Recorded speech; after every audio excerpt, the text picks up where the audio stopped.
Hey everyone, hope all is going well for you. And I want to do a video today on what I love the most about Jiu-Jitsu and why I keep doing it. How long has it been for me now? We're summer of 2017. I started in 89. So, I don't know, what is that, 28 years? So I've been doing this for a little while, and it's really the only thing in my life that I've done for that long. I used to lift weights and hit the gym. I did that for a number of years, but don't do that anymore. Played guitar, don't do that anymore.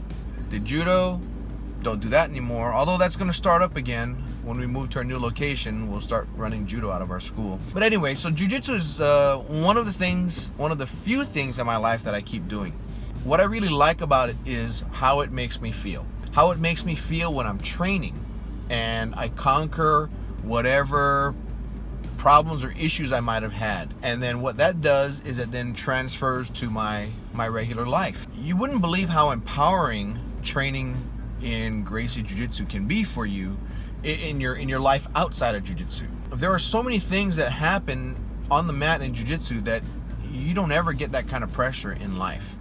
Nothing where it's physical and mental at the same time. You might get mental pressure, maybe at work, or if you're still in school trying to study and trying to excel in school, or it could be in a sport. When you get to the point where somebody's got a full choke on you, trying to choke you out, and you have to calm down and you have to tell yourself what I need to do to get out of this thing, and sometimes your first reaction doesn't work and you have to regroup and you have to stay calm and do your next thing to get out.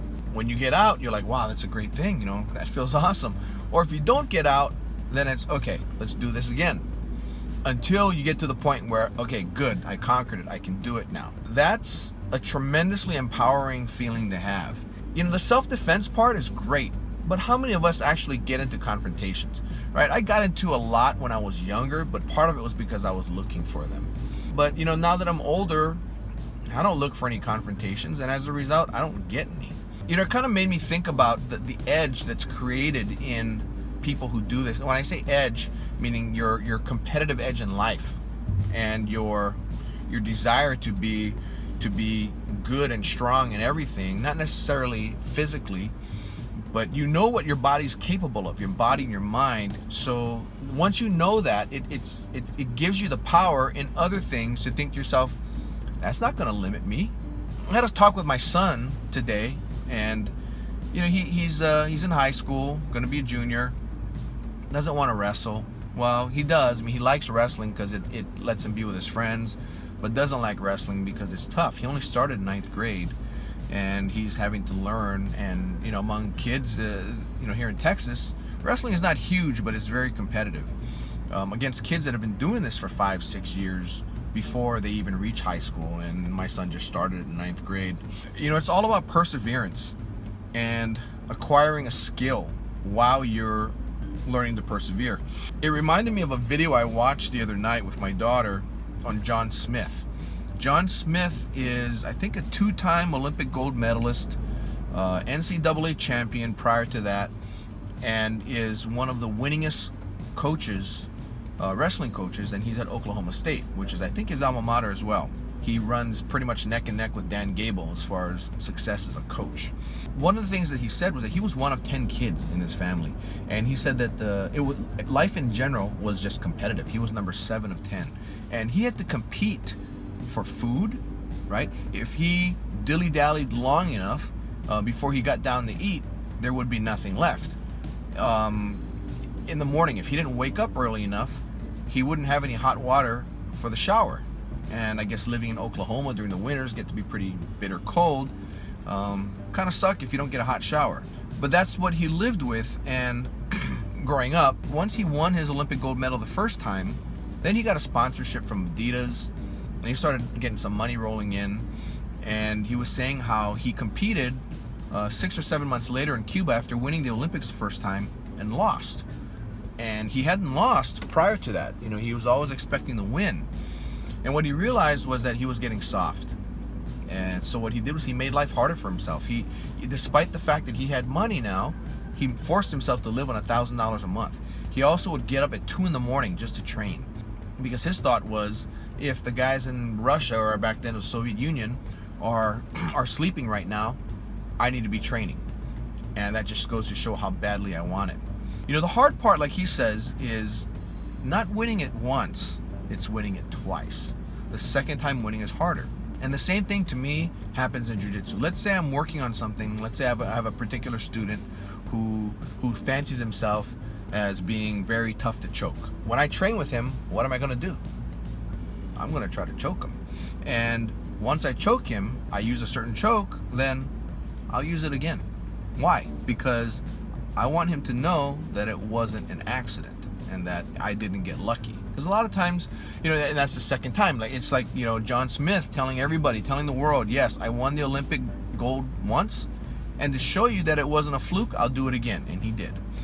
It's all in the mindset. And, you know, I'm not a gold medal, you know, winner in the Olympics. I'm not a world champion in jiu-jitsu.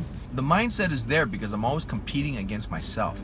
And one thing that jiu-jitsu does is that it gives you the ability to compete as a team if you want to, but in reality, it's just you and your opponent. And there's nothing more empowering than knowing you can conquer yourself.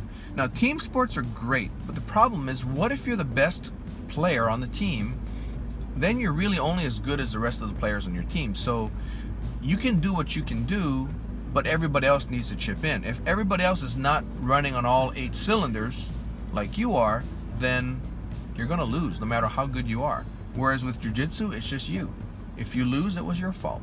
Everything rises and falls with you. To be able to live knowing that, it takes a different kind of person. Well, I can tell you that I became a different person once I started training. It's like the hunter, right?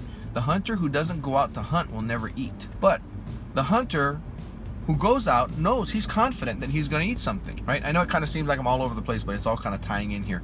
I don't know if you watch reality TV. Every once in a while, I watch Swamp People. And there are these 2 brothers. One is dead now, but Glenn Geist, and I can't remember what his brother's name is, Mitchell. And what they would do is they would kind of sit on their porch and go, what do you want to eat? I don't know, what do you want to eat? Well, I kind of feel like eating squirrel stew. And I remember that, squirrel stew. Like, okay. So what did they do? They grabbed the .22 rifles, grabbed a couple of bags, walked out into the swamp area, and just started shooting squirrels. Bang, bang, bang, bang, bang. I think they might have shot down 40 of them. And I don't know how long they were out there hunting, maybe an hour or so. They had enough to eat. Whereas with me, if I got to go hunt, I'll probably starve. I don't even know if I get 1 squirrel, let alone get 30 or 40 of them. You know, I know that when I go out on the mat, I know that I'm either gonna win or lose. But if I lose, I'm gonna learn something, which will then help me to win later on. And that's how I approach life in general. There's no winning and losing, there's winning and learning. When you train, you quickly pick that thought up. And if you don't, then you're gonna wash out. I did a video just a little while ago that was, you got your blue belt, now what? And the reason why I put that video up was because it's really hard to get people up to blue belt, because people tend to quit during their white belt because they just haven't been able to adjust their mindset in their lives to commit to doing what they need to do to earn their blue belt. It doesn't have anything to do with time. It really has everything. It's all mental. But then some people will quit at blue belt because they worked so hard to earn that blue belt, and they're like, man, I don't want to, and you know, this is going to continue for purple, brown, and then black. Forget that, I'm done. Somebody commented on the video that what if that person just wanted to earn a blue belt? You know, I don't know. I never really thought of that. I guess it makes sense. You know, but for me, it's, if I'm going to do something, I'm going to do it right. Why would I wait that long to earn a blue belt before I quit? If I'm going to quit, I'm just going to cut my losses while I'm still a white belt. But I don't know. But you know, the thing is, I really enjoy jiu-jitsu. I enjoy the friends that I've made in jiu-jitsu. Some of the greatest friends I have are as a result of jiu-jitsu. Some of the longest friends I have are as a result of jiu-jitsu. And I have friends all over the world that trained with me at one time, you know, or who kind of keep in touch with me because of this YouTube channel, or just just want to learn something, right? I wouldn't have these friends if not for jiu-jitsu. Granted, we all have our circle of friends through various means. I keep in touch with my jiu-jitsu friends, and I make new friends every day. That's one of the reasons why, the mental toughness it gives me, that helps me in jiu-jitsu and in life outside, right? If it were just useful in jiu-jitsu, it wouldn't really help me. And the relationships that I've gotten from jiu-jitsu, they've all been phenomenal, and I'm having a great time. I'm 49 years old. I'm in great shape. A lot of other people 49 years old, they're starting to be on blood pressure meds, whatever other kind of stuff people take. I don't know. I don't take anything, and it's all due to my being in jiu-jitsu. And there are a lot of other activities you can do that can give you that kind of benefit. This isn't the only thing, but for me, this is what works. My dream is to get Kama Jiu-Jitsu out to everybody, as much as we can. Same, and that's basically Professor Dave's mandate to me. It's, get this out there. We need to get people to know this stuff. So anyway, that's all I got for you. I hope your training is going well, and I hope you're being safe, but at the same time, jiu-jitsu is a risk. But if you don't live life with any risk, how fun will that be, right? Anyway, that's all I got for you. Take care, and as you see, it's evening. Have a great night. Bye.